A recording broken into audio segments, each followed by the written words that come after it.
sometimes we can't see it. Sometimes it doesn't seem like it's working. But Allah subhanahu wa ta'ala has a plan.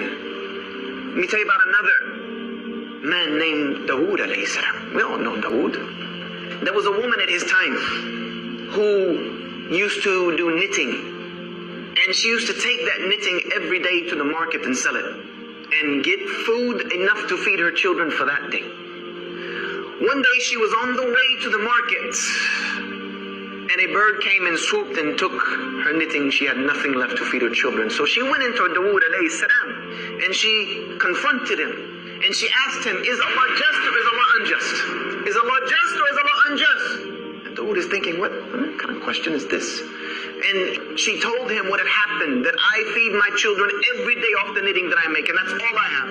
Today a bird who was acting off of his fitrah from Allah subhanahu wa ta'ala came and took this knitting and took it away. Now I have nothing to feed my children. So is Allah just or is he unjust?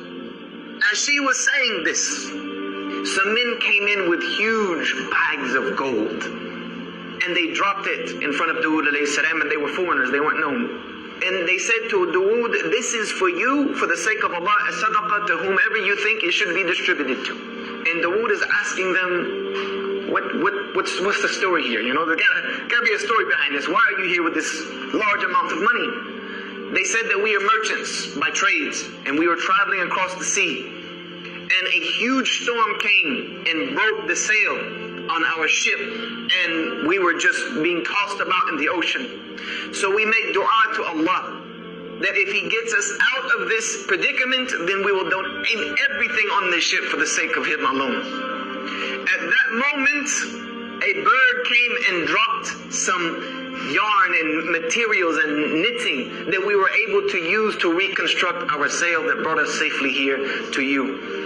So here we are fulfilling our oath to Allah subhanahu wa ta'ala.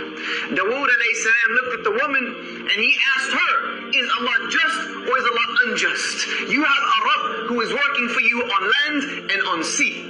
Is Allah just or is He unjust? And he gave it all to her. You see, sometimes the plan of Allah doesn't seem to be working. Sometimes it seems as if everything's against us. Sometimes one may even question the plan of Allah, like, yeah, why me?